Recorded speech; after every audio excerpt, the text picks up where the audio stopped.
Hello there, and welcome to Gooner U, where there are no degrees because the learning never stops. I'm Dove, a TA here at Gooner U, and my friend Keith is our stalwart distinguished professor of Arsenal and football studies.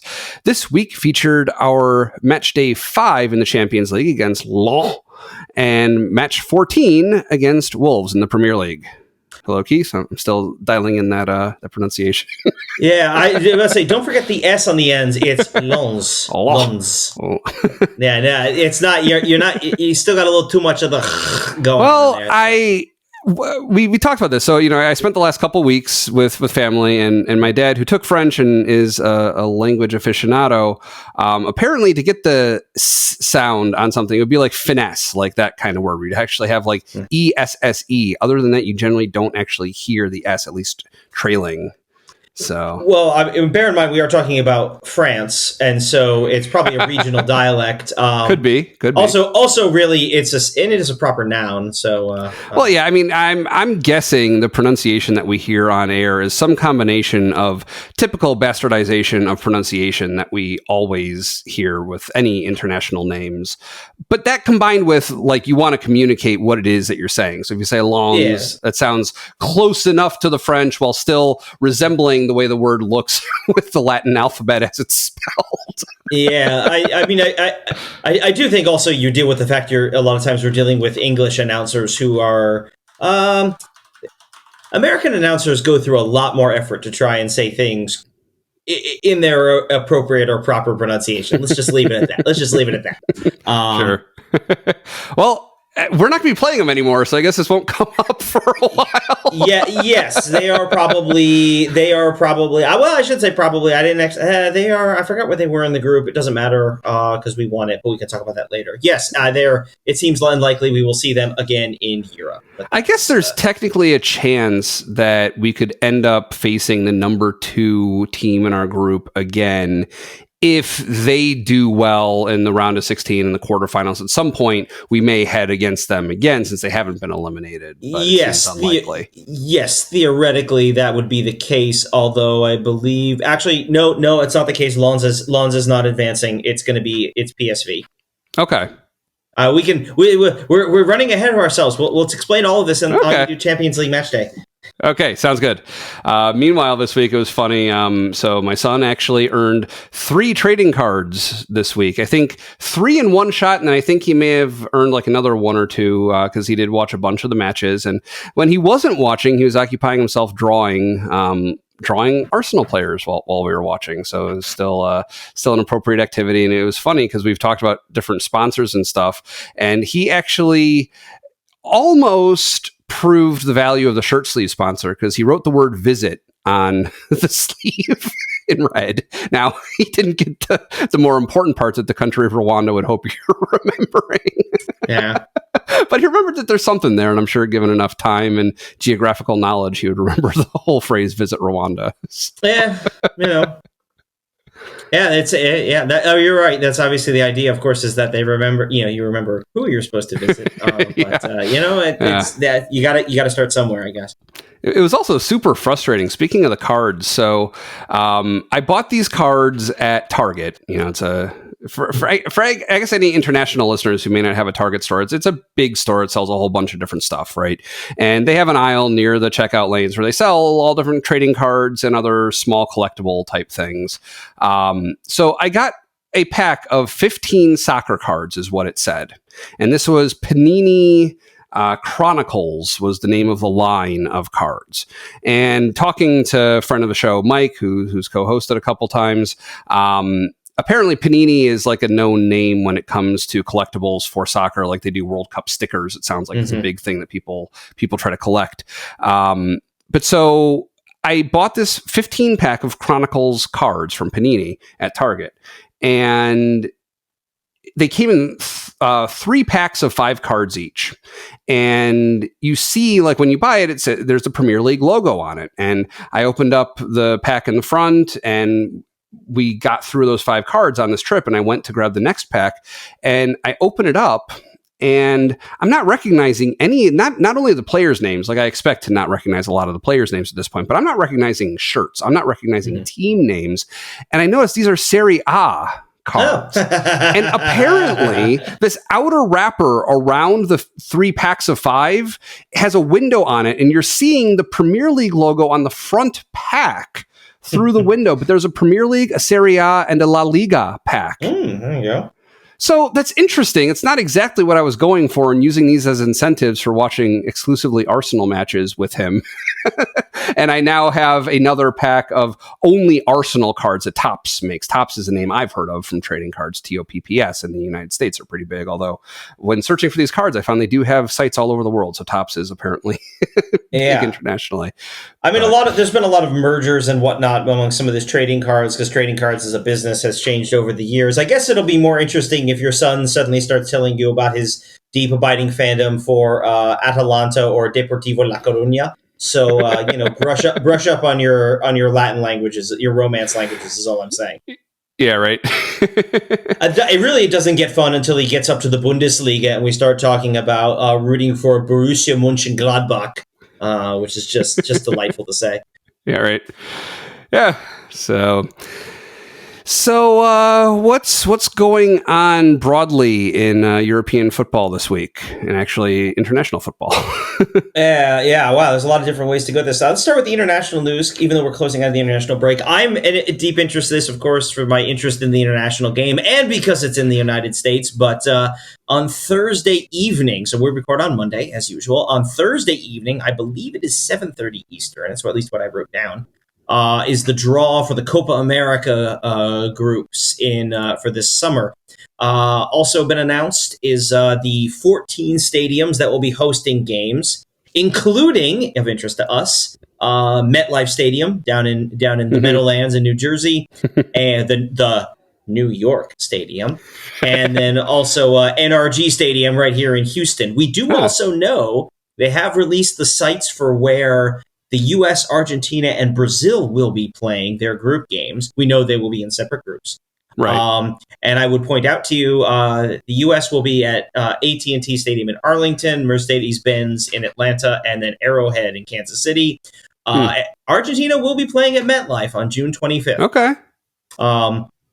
You thought I imagine since... the Arsenal game was expensive.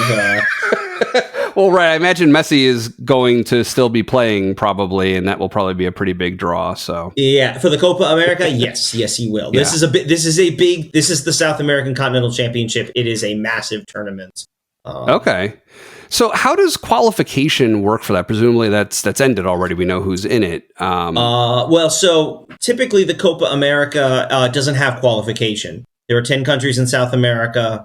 They all compete in it, and the tournament essentially traditionally rotates around the 10 countries, although repeating some locations more than others. I forget who it was. I want to say it was Ecuador was supposed to be this year, and there were some concerns about security in Ecuador, the stability of the government, and things like that.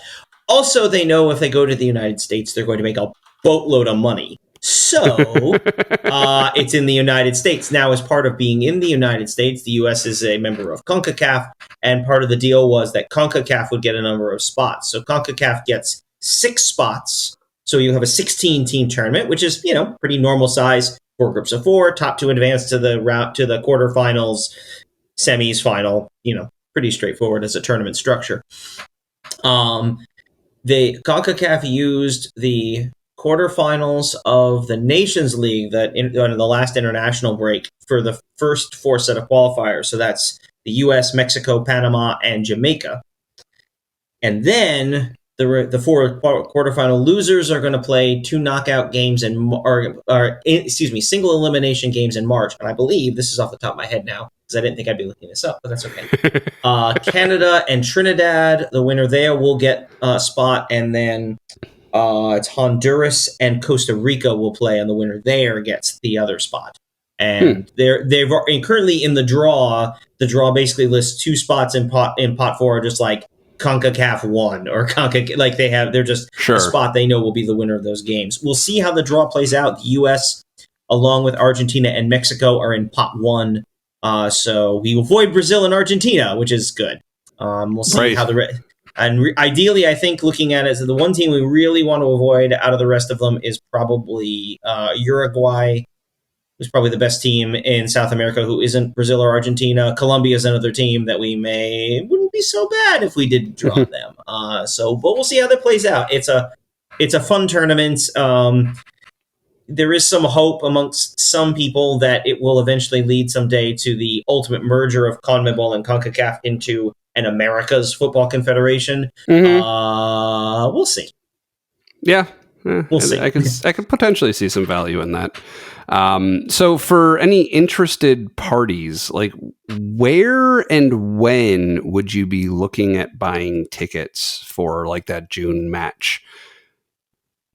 How soon do those go on sale?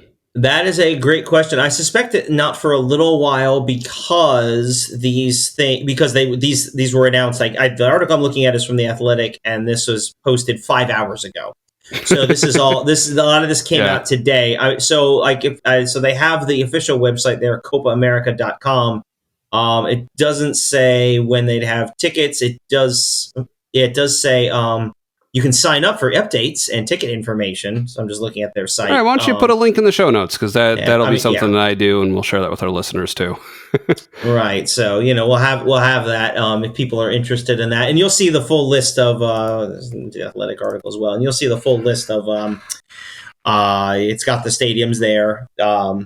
And I'm sure this will all appear on the Wikipedia page if it isn't already there, which is where I go to see these things first, because I know exactly how it's going to be formatted. It tells me everything I need to know. Yep. Cool. All right. Meanwhile, in England. Yes, back to the club game.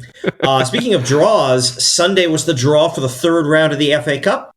A game we will play on the first weekend of January. And Arsenal drew a home game against Liverpool, which is not ideal for us. At least Liverpool. It's a home game. At least it's a home game. This is the game. Both of them are looking at this draw and going, these things happen. It is a random draw. These things happen. It's without question the marquee matchup of the round, without question. Yeah. Two teams that both have legitimate chances of winning the trophy are now. One of them is going to be gone in January. We're at home. It's a chance to play Liverpool. Again, it'll be a quick one because we are playing them on the 23rd of December. So that'll be twice in about two and a half weeks. We'll be playing Liverpool. That the 23rd is going to be at Anfield, and then we'll see them in the cup at home. And then I forget when our home fixture is against them, but we'll see. It could be like last year. It could be a very short run in the FA Cup. Or alternately, if we beat Liverpool, there aren't really many teams that we're going to face that are tougher. So, and they're gonna look at the same way from their perspective. Obviously, It's a little tougher for them having to travel and not getting the game at home, having to come to our place. But here we go. Yeah. Cool. Well, it's exciting. It'll definitely be a fun match to watch. Let's hope so. Yeah. So meanwhile, stateside. Yes. So the MLS season comes to its climactic conclusion. The MLS Cup game is Saturday afternoon. It'll be Columbus hosting LAFC. Apparently, Columbus won what was apparently an excellent Eastern Conference final. I didn't watch that game, but apparently they trailed Cincinnati 2-0, rallied, and then won late in extra time. So impressive for Columbus. They are hosting. It's the fourth time they've been in MLS Cup, and they've hosted all four times, which is interesting. They will be hosting the defending champions LAFC. Who beat Houston on the weekend in a game I did watch, a game that wasn't terribly interesting because LA was definitely better, but a good season for my new hometown team. But good for LA. We'll see if they can go back to back, which is, I think they said the last time since the LA Galaxy did it. Gosh, maybe like a decade ago now. So it would be pretty impressive if they did that. But going to Columbus will be pretty tough. So if you're a fan of soccer in the United States or want to see more, it's always fun to watch trophies. Because I like watching trophies get given out. I like seeing teams win titles. It's always kind of a big kind of a big deal. Unless I hate Sure. one of the teams, then I'm invested because I want them to lose. So do you know as far as where to watch that? I know Apple TV is the provider for all MLS, but I imagine a big match like this, they might have free on Apple TV, or there might be a network that's hosting it also. Do you know? Well, according to the MLS website, it is going to be a free airing on Apple TV and will also be on Fox. So right. network television as well, which, network television is pretty good for MLS. Yeah. Cool. It's interesting. You mentioned the semifinals that Columbus played Cincinnati. I wonder how often that happens. Like two teams in the same state playing each other, like at like the top or almost the top. Here and there. There was the biggest one. I mean, it's interesting. You get those rivalries that match up in the playoffs. The two LA teams have played each other in the postseason a couple times. Actually, Kansas City and St. Louis faced off, even if Sporting Kansas City is technically on the Kansas side of Kansas City, but still, that Missouri thing. There are a few instances like that happen, especially now as you start to see. I mean, there's generally for a long time been multiple teams in California, there's multiple teams in Texas, Ohio. You've got the two New York teams who have never played in the playoffs. Regional, so it kind of can happen. It's impressive given how relatively new Columbus is that you would see that matchup, but it's but I guess hell is real. Maybe it stands out to me more because it's Ohio. Like I take for granted there are going to be multiple teams in New York, multiple in LA, or very often LA, but at least California and Florida. But yeah, I guess multiples in Ohio. I can't think of other examples in other sports of that at the top level. I mean, usually it's interesting. Well, usually Cincinnati and Cleveland and some sports. It's kind of. I remember looking through that somewhere about multiple teams in the same state, and there's always a couple of oddballs, but usually a lot of cases, a lot of states have, really one major city. That's just kind of how that usually goes. But then again, if you think about how fan bases develop, I know you're from Illinois, outside the Chicago area. Northern Illinois, especially, definitely Chicago area, you start getting to Southern Illinois and their sporting allegiances tend to be more St. Louis. Right. Like the Cardinals in baseball as opposed to the Cubs or the White Sox. So, regionalism kind of plays a little bit into some of it too, which is always kind of fascinating, at least in the American example. Right. Yeah. All right. Well, I think we are probably well served to begin talking about the Lons game. I'll say it that way. So yeah, this was a remarkable game to watch. I don't know that I've seen anything quite like it thus far. Final score 6-0. We scored for the first 5 of those, and a few of them toward the beginning of the first half, and the first 5 in the first half, with the last one coming in very late. Yeah. I honestly find there's something enjoyable about watching when you see a team with that many goals, that they come for 6 goals from 6 different players. There's something like that I find. It's weird if it's one guy gets 2 and then it's 4. It's like, I don't know. Yeah. Or if somebody gets a hat trick, that's cool, but 6 goals from 6 players. And if you look at the 6 players, at least the 5 in the first half, Havertz, Jesus, Saka, Martinelli, Odegaard.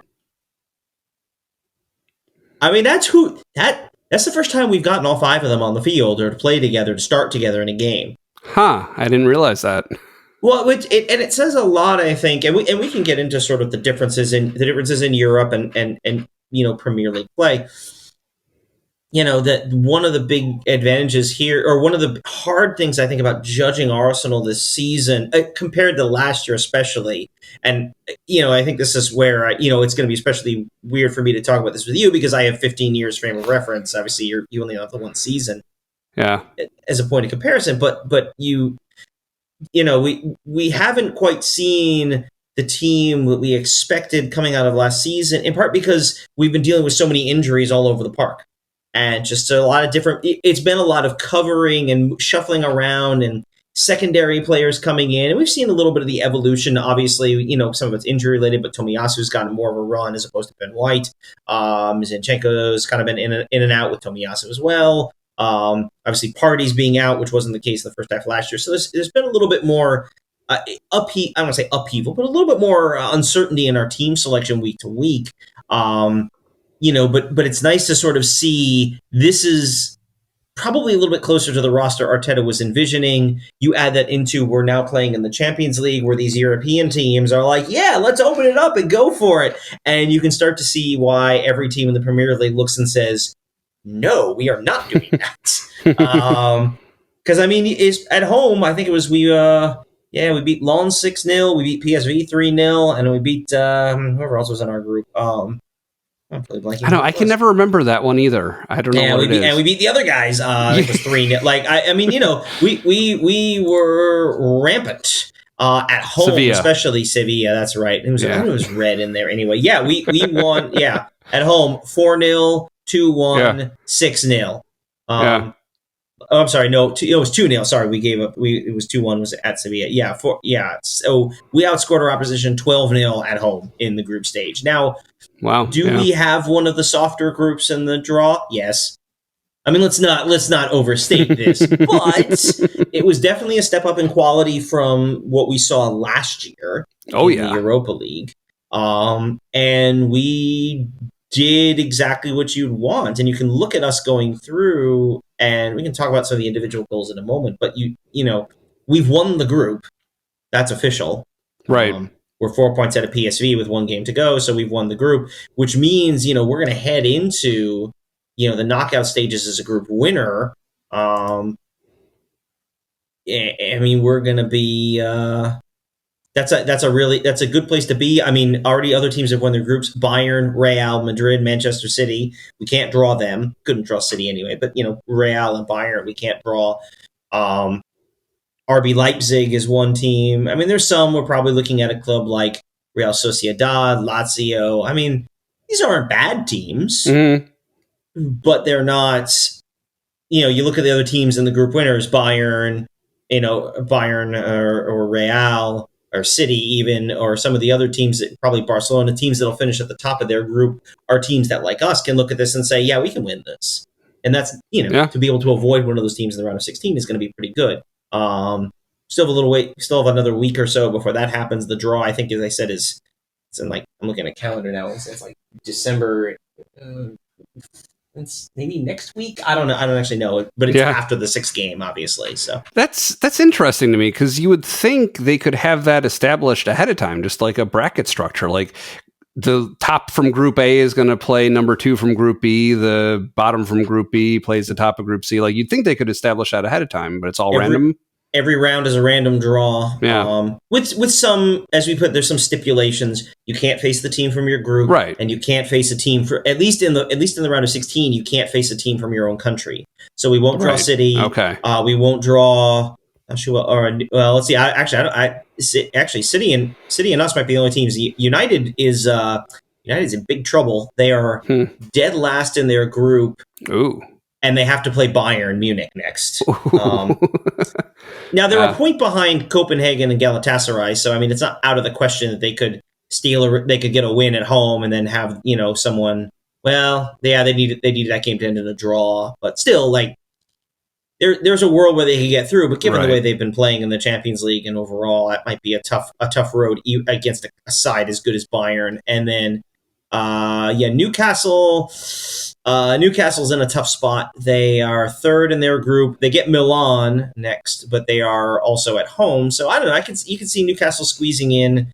But it seems like their most likely path right now is to go down to the Europa League. So right, yeah.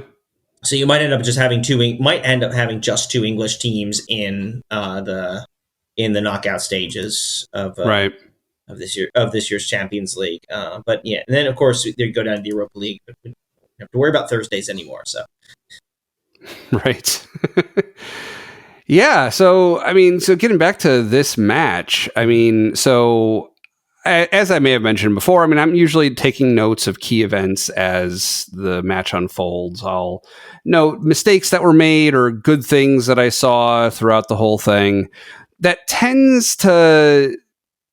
The volume of that tends to drop under 2 conditions, both of which this match met. If I'm watching live with somebody else, a lot of my comments end up in the air verbally instead of on the page of my notes. And that's fine. It's hard to take rigorous notes while also talking to someone else about the match. and that's fine. Also, when there isn't a lot worth commenting on the match, like basically I have, I think, 7 notes about this match, and the last 6 of them are goals. And the first one was Havertz having a header like 1 minute before he ended up scoring that just went slightly wide, and I guess that was him warming up. Yeah, but, I mean, yeah, it is interesting. You sort of see that game start. You know, you get the start, and we were obviously playing well, putting a lot of pressure on them. Havertz missed, like, ooh, like we're close to breaking through, through, and then immediately he puts one in, and first off, that's 2 straight games with a goal for Kai Havertz. So right, definitely 60 million down the drain, as we're saying. Yeah, and then it just opened up. There's 3 goals in 8 minutes there. Yeah. I mean, and Jesus was excellent. He just does so much for us up top. Bukayo Saka is so good. Martinelli gets in. Sometimes sometimes it just that the dam breaks for you. Sometimes you're pushing, can't seem to get through, and then as soon as one goes in, bang! Like it just that's all you needed. Yeah, I mean, it definitely felt like, and as you mentioned, with 6 different goal scorers, it was like everybody on the team was just like taking a crack at it. Like everybody had the confidence to like go for it when the moment struck, and they sank it in. Like there were not a lot of missed attempts that I recall. I mean, there were, but it's like when Martinelli got his chance, that was it. He did it. Yeah. It was. Yeah, they did well to finish it, which we'll peek a little bit ahead to the Wolves game. I mean, the margins for some of these kind of finishes are so thin. I mean, obviously we'll talk a little more about the Wolves, but that could easily have been a game that ended 4-0 to Arsenal. But hit a couple of posts and it doesn't. This game get lawns. These shots are all going in. Certainly early on, and then you get to halftime and it's just Micah Richards and Thierry Henry just cracking up about scoring all the goals. Well, Micah Richards mostly. Thierry Henry kept his cool as he does, as he always does. But yeah, it was. I mean, it was fun to watch. It was funny. My mother had intended to watch the first 5 or 6 minutes with us before she had to go into the other room to take care of something. And by the time she came back, it was like close to halftime, and she's like, "I feel like I missed the whole game. I kept on hearing you guys cheering over and over again." So confession time. I did not actually watch the second half. Mm-hmm. I feel like you don't have to, honestly. But I mean, I had some reasons. I had work things going on. It wasn't malicious, but I didn't watch the second half. Sort of seeing the result play out, I didn't feel the need to necessarily. So I'll pitch the question to you. Mm-hmm. I know one of the things we'll probably talk about with Wolves is the sense that Arsenal kind of took their foot off the gas in the second half, especially again in the Wolves game. We can talk about that. Is that a sense you got in watching this one, that Arsenal was sort of playing at half speed, taking the air out of the ball to try to just kind of run out the clock a bit? Or was it a case where, like we said, the shots that were going in the first half weren't going in the second half? No, I mean, I guess if anything, I didn't get the sense that Arsenal took the foot off the gas. I mean, maybe a little bit, not so much that I noticed it at the time. I think it seemed like there was a stern talking to at halftime, which we definitely saw with Wolves too, where they came out and were trying harder than maybe they'd gotten demoralized after the first goal and came back swinging in the second half, trying more to no avail. But, that they put up a little more opposition than they had initially was the sense that I got. Okay. I mean, yeah, because you sort of turn it on, and again, I'm sort of tracking, got my phone out and just checking the score every couple of minutes, and it's 5-0, 5-0, 5-0, and then you finally flip it on it again, and it's 6. Oh, okay, we got one. And apparently it was a penalty finish for right. For Jorginho, because that's who you expect to be taking penalties. But I don't know. I only got one quick look of the penalty on a replay. What did you think, especially live? Yeah, it was interesting, was what I said in my notes. I mean, it seemed like one of these kind of marginal situations again, where it was like it hit. Well, it seemed like they were reviewing it initially. So this was a VAR penalty decision, right? And it seemed like they were reviewing it initially for a foul on Martinelli. That's what we thought watching it live. But then the commentators started mentioning, and it became very clear when we saw the replay of it, like, oh no, that's a handball. And it was this thing where the defender's arm was like pushing back against Martinelli's chest, and the ball bounced off the guy's arm while he was defending against Martinelli. In an interesting way. Like if his arm hadn't been there, I think it would have hit Martinelli's chest. Like his arm wasn't playing the ball in the way that you would usually see with a handball, intentionally or otherwise. It didn't really affect the path of the ball, but a handball is a handball, and they were in the penalty box, and that's how it went. So okay, yeah. That's, I mean, again, the quick replay. That's kind of it kind of happened, and you're like, that was a penalty, and then you watch and go, oh, okay, I see it. Yeah, exactly. And then again, Jorginho coolly slots it home, as one does. Yep. Well, yeah, it was probably like the Havertz penalty from a few weeks back, where it's like, okay, why not give Jorginho a chance? And I mean, the commentator said he's known as being a good penalty taker, for I mean, but, I tease a little bit because the club like Arsenal's attacking ability that a key penalty, and I shouldn't say a key penalty. It was not a key penalty. The penalty goes to a defensive midfielder. But yes, I mean, it is one of those weird things. There are some players who just have that they just have a knack for penalties, and they just mentally are just kind of cool. I think it was the coolest player I think we've ever seen, or I've ever seen recently. It was Arsenal had a player a couple years ago, young guy, Ainsley Maitland-Niles, who, I mean, just looked like he took like some big penalties, including last one I remember was the Community Shield. He beat Liverpool at the start of the 21-22 season. And he just looked like taking a penalty, just striding up and taking the penalty like it was just the most relaxing thing. Like there's nothing happening. Just looked completely unperturbed by the entire situation. Right. Which is rather fascinating. So, but good for Jorginho. And I think if you're comparing mentalities going to penalty kicks, that seems like the mentality I'd probably prefer in someone I'm picking to take the penalty kick for our team. Right. Seems like it'd be a good thing. Yeah. Yeah. But yeah, so, I guess there really isn't too much more for me, at least, to say about this match. I mean, it was just, it was fun. Yeah. Yeah, no, it's fun's the right word for it. And, again, as we said, it's what you want to do.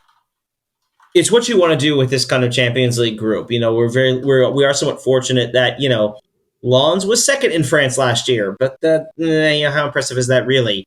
PSV was in the Europa League with us last year.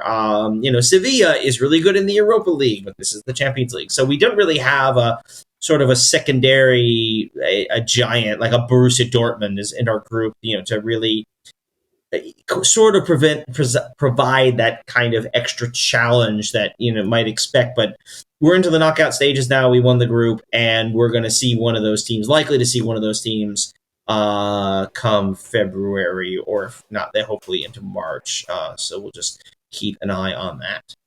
Yeah. So a couple small questions for this. So I noticed this the last time we played them, and we just had a lot to talk about that week, and I didn't ask. But so when you look at the full name of Lens, you see it's Club Racing de Lens or whatever, right? And it's racing club. Yeah. Does racing mean something different either now compared to 100 years ago whenever the club was formed, or does it mean something in French, or is it just something else that escapes me? I honestly don't know. So yeah, you're right. RC Lens is the Racing Club de Lens, which is apparently, again, per Professor Wikipedia, a reference to both some older popular clubs in France, Racing Club de Roubaix and Racing Club de France, one of whom doesn't exist anymore, and the other one is in like the second or third division in France. So they used to be great clubs, but all right.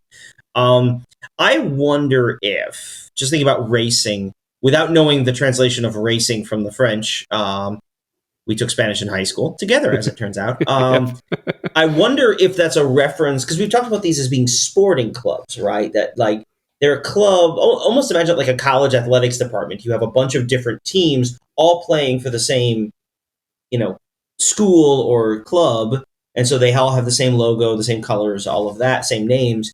And I wonder if racing is sort of the origin of like a running club or something, or like track and field racing. Yeah, right. Because you hear racing and your first thought is cars, but actually, and maybe not. I wonder. But that is purely speculative on my part. This being France, it could very well be bicycle racing. So There's always that. So, it's not the tour to Germany. So right. So what does the rest of the group look like? You mentioned PSV is 4 behind us. Does it look like Sevilla will get the chance to earn their favorite trophy again? Hold on, I just closed that tab. So hang on, I need to pull up the group stage standings again. Let's see, where are we currently? We are in first place with 12 points. PSV has 8. Lens is in third. They have 5 points. Sevilla has 2 points. And who's playing? Yeah, well, it'll be we're playing PSV, so Lens and Sevilla will play each other. If they win, they would be level with Lens. And they drew in their first game. So if they pull level, actually, I believe they said the first tiebreaker is points earned against each other. At that point, Sevilla would have a win and a draw, so they would finish in third and would go to would head back to the Europa League.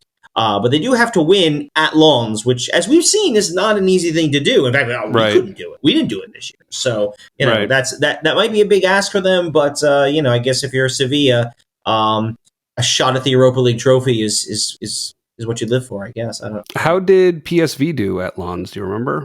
PSV went to Lens and drew. Actually, there were a lot of draws in this group outside of the games we played. Right.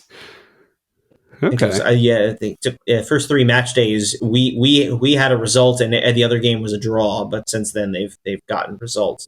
All right. So this episode is brought to you by other Gooner U fans like yourself who have elected to become super fans. How do you become a super fan, you might ask? Well, am I happy to tell you. All you need to do is go to the link that's in our show description, and you too can become a super fan. It costs only $1 a month. And what do you get for that $1? Oh, so much. You get the warm, glowing feeling inside of supporting us that will carry you through your week until the next episode, right? You get early access to new episodes the night we record them. So, our typical recording schedule is Monday nights.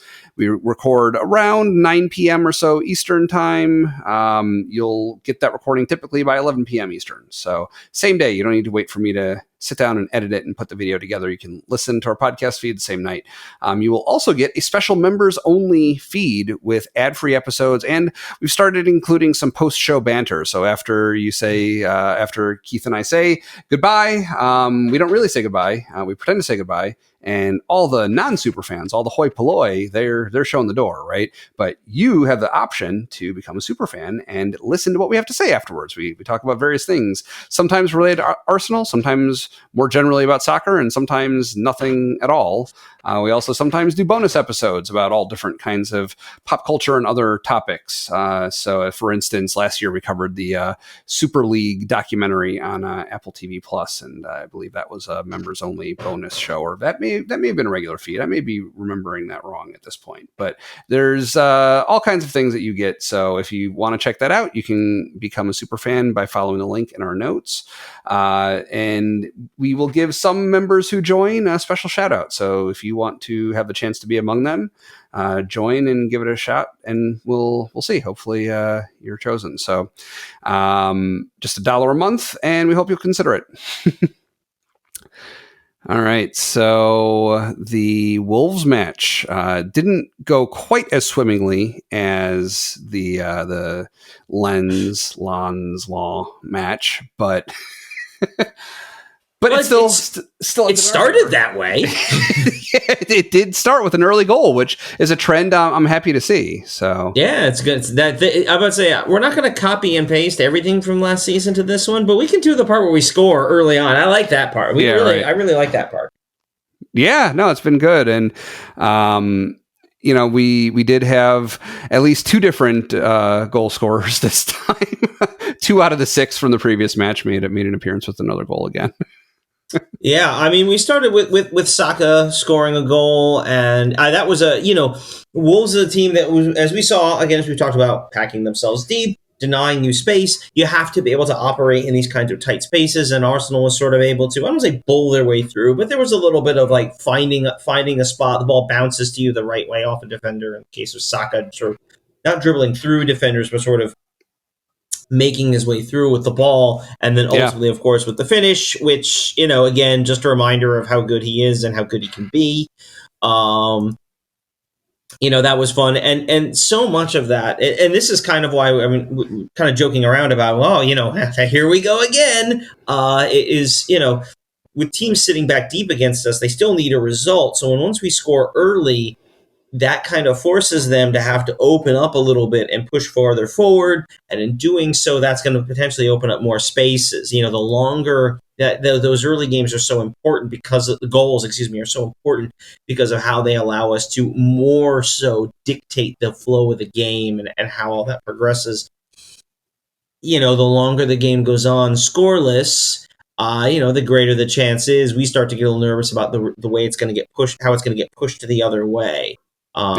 So something, that is, ultimately a really good, because that's a really good thing, it's a really good thing to be able to get that goal early. And we did sort of see it again. The second goal was less than 10 minutes later. Right. It was a very impressive goal in part because it came after 18 passes on the Arsenal side, which is, the most passes preceding a goal we've had in the league this season. Quite a few different players touched the ball, and really even just before we even get to the last, really impressive couple of passes, Saka crosses the box, Zinchenko one touch to Jesus, who's a one touch on a give and go back to Zinchenko into the middle where Moulton Odegaard is, and Odegaard's finish is not easy. No. that ball coming into him and swinging his leg across where the ball is coming right at him like that is a difficult thing to do, and he made it look really easy. Just a cool finish.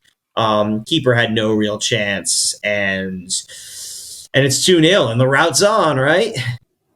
Yeah, I mean, and it never really felt like they were close to challenging. It was kind of the chaos in the box that ended up with their one goal against us. It was they were not a threat. It was, I guess, more or less, I guess, what you would expect playing Wolves at home. It seemed like, they're toward the middle of the table, I think, right? And Wolves is a team that is, but by the time we get to this point of the season, it's now December. The old line. So Bill Parcells, who was the coach of the New York Giants football team for years, and a few other pro coaches, the line, you are what your record says you are. At a certain point, it's like, well, we had bad luck, injuries, or we bet, they're not really that good, they're lucky, etc. No. Your record, you are what your record says you are. Wolves might have an argument they're slightly better than the record they have. The last few weeks in particular, they have been on the end result of some very questionable, dodgy officiating. And I know we complain about it from an Arsenal perspective, and, I don't think we're wrong to complain sometimes about some of the calls we have or have not seen in games. But Wolves has been on the end of some egregious errors, and has every right to feel aggrieved. And arguably it should have a few more points in the standings. Now, are they really a team that's going to challenge for Europe? No. I don't think they're really. It looks like they're not really going to be threatened with relegation, in part because, again, the promoted teams look so out of their depth, especially Sheffield. Right. Yikes. I saw that game was going on at the same time as ours, and they had a similar to Lens score. It was like 5-0 or something like that. I think it was. I think, and that was to Burnley, who is also down to the. Yeah, I mean, and that's a game where I think after it was 2-0, they picked up a red card, and so they're like just Wolves isn't really worried about avoiding relegation. They're probably not challenging for Europe, but it still hurts. I mean, there is a financial benefit to finishing one or two spots higher, and to each spot in the table. And even for a club like Wolves, it's been in the league for a few years, is going to draw fairly well in terms of the revenue from television over that stretch. It still is not. It's nothing to sneeze at because they're unlikely to get European revenue. Probably not going to get a lot of money from going deep in the cups. So you can understand their frustration. They had some injuries as well. Obviously we talked about ours, but it's a club that's going through it a little bit. And so it was 2-0, and I mentioned this before. This could have easily been 3 or 4-0 at halftime, right? I mean, I think a couple of chances we had were just close. Martinelli, Declan Rice, a few chances. Yeah. They're hit just a little bit better, and this game is an absolute rout. And then you come back for the second half, and it wasn't. Right. Yeah, basically. And again, like, I don't know how much I was remembering the Champions League match and how much I was remembering this one, but it's like they definitely came out fired up after halftime more. Like, it seemed like a different team coming out. Yeah, I mean, and as we said, the Premier League, even all jokes about the bottom teams aside, the relegation clubs aside, I mean, there's Wolves is no joke, as we said. You cannot take your eyes off of them too much because they are capable of punishing mistakes. And I did think, I guess the difference is, and I'm this is my sort of longer take observation. It feels at times that maybe we don't kill off a game in the way City does. And you hate to use another club as your benchmark like that, but obviously because of where they are in the competition and their record for the last few years. I mean, if City goes up on you 2-0, game over. It's not going to happen because they're able to control the ball, take the air out of it, and really sort of stretch the game, play possession, and you don't even get the chances to get back into it. And it does feel like we just don't do quite as good a job at that. Mm-hmm. And people will complain about our ruthlessness. Honestly, with the chances we had that just missed or hit up the post, Nketiah hit the post after he came on. I think Martinelli got the inside of the post on a shot. Like, we had chances. You'd like to see us be a little more clinical, but at a certain point, like, sometimes you just hit the post, and that's just how it goes. But yeah, and it does start to expose certain players, and I don't want to just throw him under the bus because overall I thought he had a pretty good game, but Zinchenko's giveaway is the one that leads to the goal.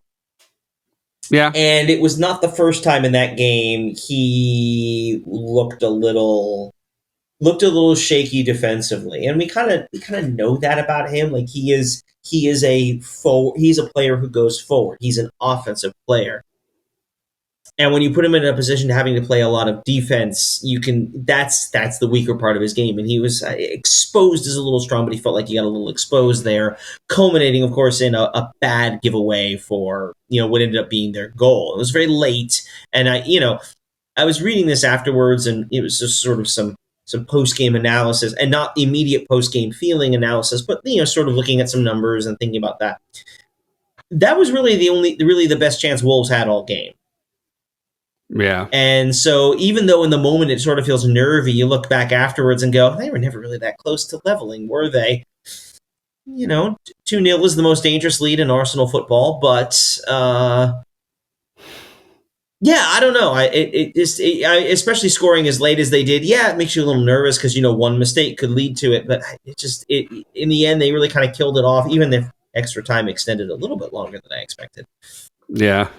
But I the second half did see something that I was shocked to see. Saliba's yellow. Yeah.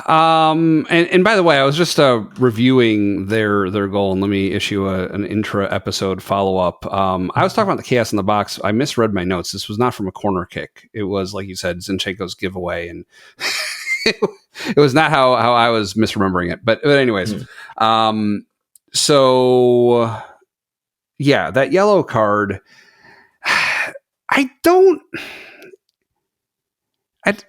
It was a whole like it was if I'm remembering right, he had his whole arm around the guy or something like that. He was like kind of holding him back probably more than he should have, right? Like that was the issue.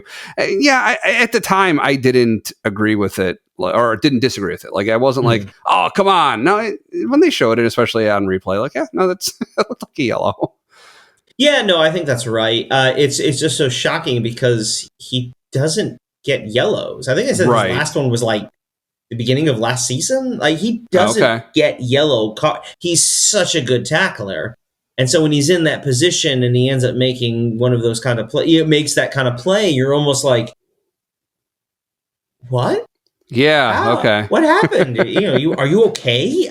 But he was. Okay. Yeah, it has been a long time since he picked up a yellow. So it was a bit. So yeah, a rare Saliba yellow. Yeah, interesting. We also got the rare assistant coach bench yellow. Yeah, I was going to ask you about that. Do you know any more about what happened there? They didn't really say much on the broadcast. Yeah, no, I obviously didn't hear anything on the broadcast. Clearly he said something he shouldn't have. Yeah. And there are rules about. I mean, I don't know if they're totally brand new rules or they're just enforcement of previously existing rules about coaches. Supposedly there's only one coach who's supposed to be up in the box, typically the manager, but in some instances maybe he steps back and lets Nico Jover, the set piece coach, come in and give instructions for a corner or a free kick or something. So the idea is that you don't have multiple people from each bench yelling at the official, and so it's entirely possible Cuesta got up and said something, and with Arteta already up there, that's not that is my guess as to what was going on. Or maybe he was just shouting things and said one of those things you're not supposed to say to the referee. Said the magic word, as it were, and got the card for his troubles. Yeah. But yeah, so kind of an odd finish there. Tomiyasu came off with an injury. It was a little nervy, but apparently in post game they said he's fine and he'll be back for the next. Yeah, I mean, he'll be back. At the time, the way that the trainer was working with him and the way that he walked off, I wasn't super concerned. It just looked like it was like a muscular calf kind of thing that you would hope isn't severe. It didn't look like it from our perspective. So, yeah, I wish him well. Yeah. Yeah, it sounded afterwards. It was. I mean, Ted's immediate comment is, "I don't know. We'll see." It didn't seem like there's anything. Thought I had seen something. It wasn't.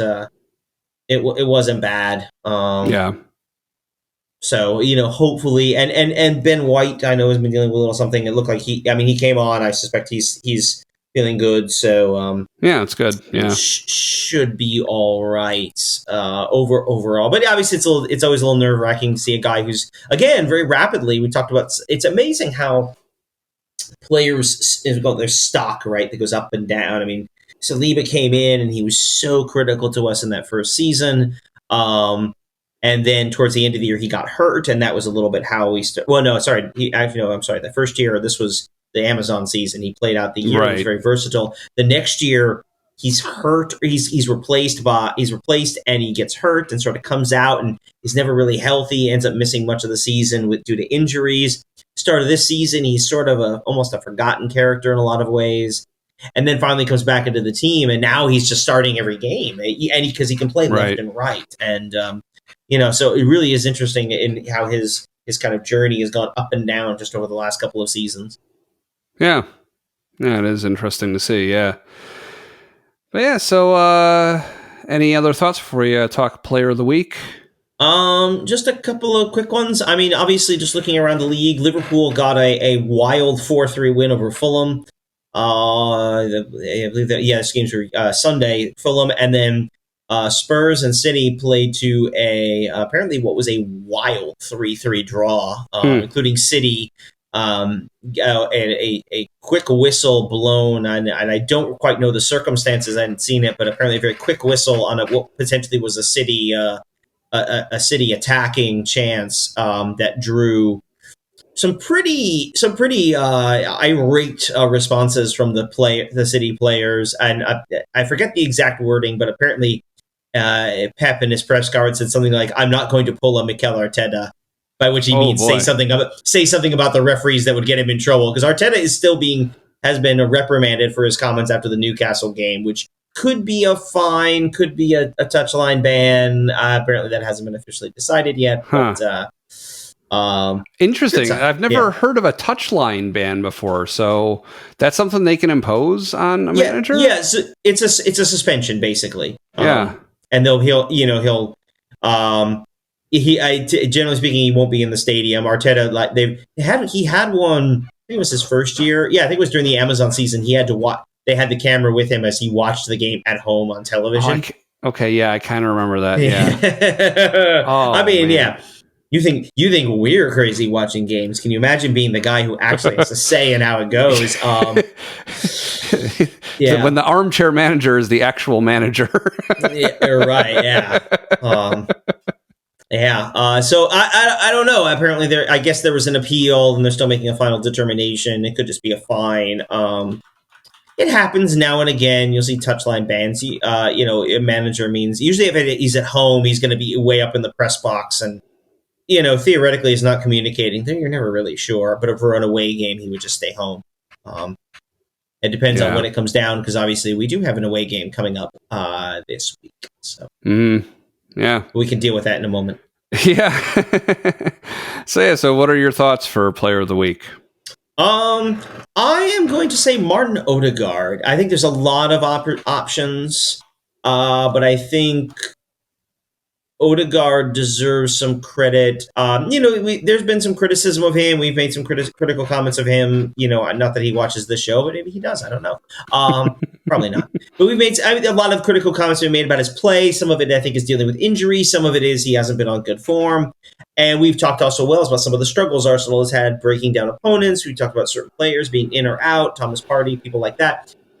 Odegaard is a guy, when he plays well, does so much for us, especially offensively. I think us scoring 2 goals, all the goals that we did, not just his own goals, but the way he sort of helps drive play forward, I think is critical. So I'm going to credit Odegaard. You can credit all the offense, Saka, Havertz, Jesus, etc., etc.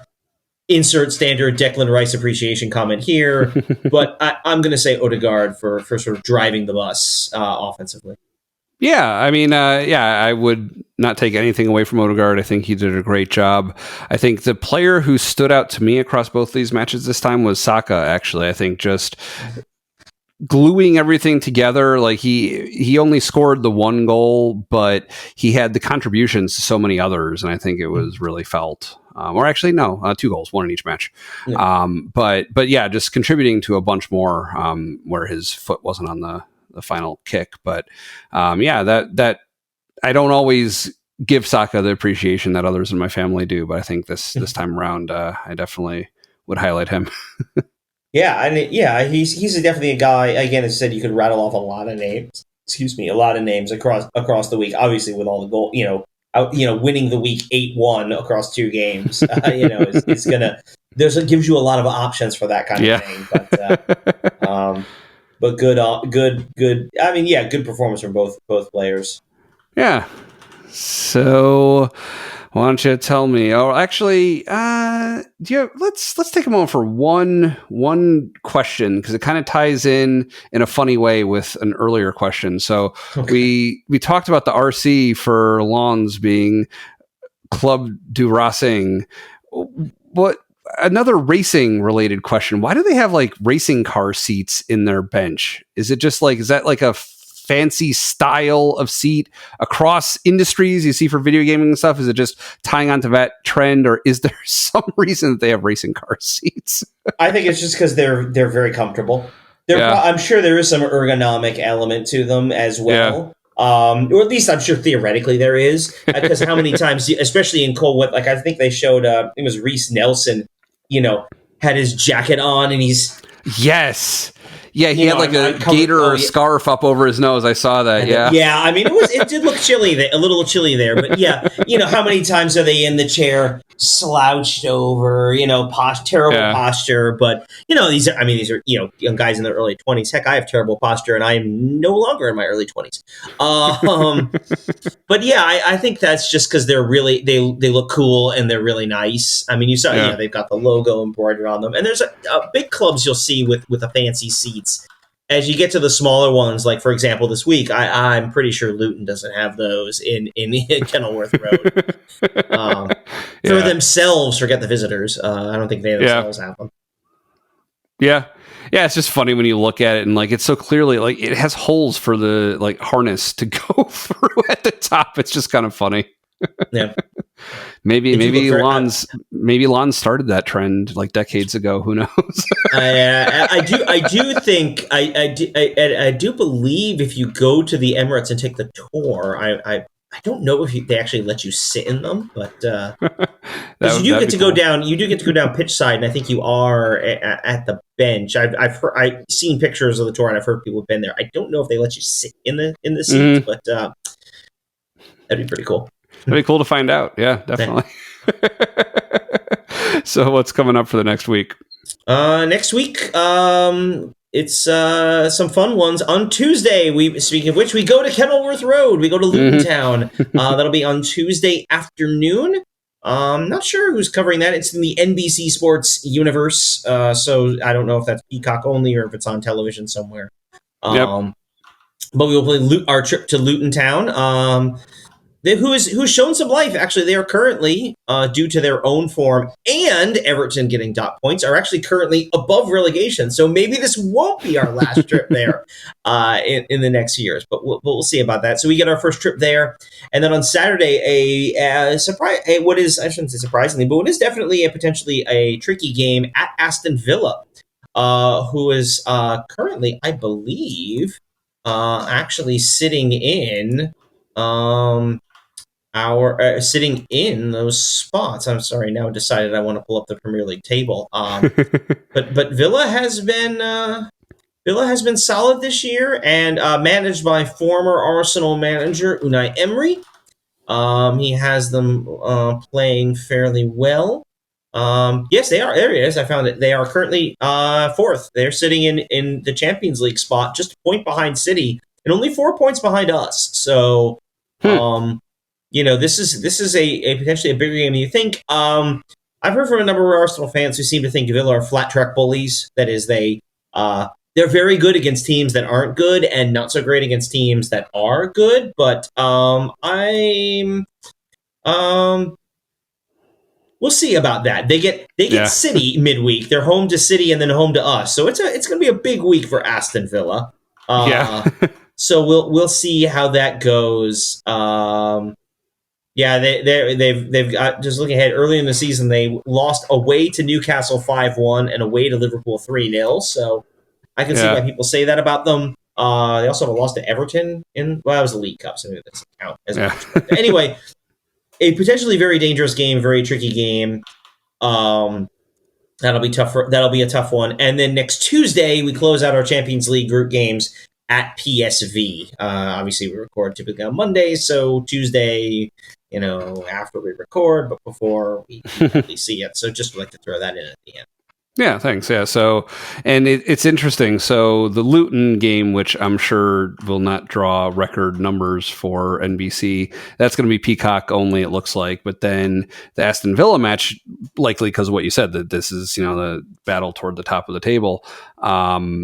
That what I'm seeing on World Soccer Talk, which is the resource I always consult for finding where the stuff is going. I'll have a link in the show notes. It's listing something I haven't quite seen before, which is NBC and then also Peacock Premium. So I wonder if because it's on the main NBC channel, then it gets simulcast on Peacock Premium. Because usually what we see is with a USA Network game that it won't be on Peacock until like the next day or something. So it might be that situation where you need to watch it on NBC Sports the same day. Or I don't know, maybe because it's on NBC, that's like kind of public, not cable. Maybe they would put it on Peacock Premium at the same time. So we'll see. I don't know. I'm gonna have to find out because I'm at work. So Oh, for the Aston Villa match I'm talking about. Oh, the Villa one? Oh, well, no. Villa is the one that lists NBC because that is a more anticipated match. So it's always interesting how those decisions get made because obviously, especially when they first started on Peacock, there were several actually fairly large games that were put on Peacock with the express purpose of getting people to making sure people signed up for it. And so how they've been playing that is always kind of interesting how they make those decisions. As far as what gets on television and over-the-air television or cable versus what winds up on the streaming service, which is going to be the new thing. Lots of people have access to USA Network. Not as many people had Peacock. So right. Yeah, but this one's on NBC, which in theory, like almost every U.S. household has some form of access to, and with over-the-air, I mean, whoever uses that anymore, it's theoretically possible. Although currently my cable provider is currently in a local dispute with the local CBS affiliate. So I actually currently do not get CBS, at least through my cable. I could, I guess grab some wire outside and find it. But yeah. Huh. All right. Well, thanks for joining us at Gooner U. We're on Apple Podcasts, Spotify, and some other places, and we appreciate you subscribing to our show and sharing it with friends. If you're watching on YouTube, you might consider subscribing to the podcast at one of those places. And if you're listening in one of those places, maybe you'd like it watching on YouTube. So if you are watching there, please like and subscribe. That helps us find new viewers. To support the show even more, of course, as discussed earlier, you can become a Gooner U superfan for ad-free episodes and bootleg recordings available the night we record. It's only $1 a month, and there's a link in the show notes to join. You can follow our show on Twitter at Gooner U Show for updates and to ask questions. Again, my name is Dove. You can find me on Twitter at Dove Frankel. With me, as always, is Keith, and you can find him in a pub watching Arsenal matches. We are top of the league.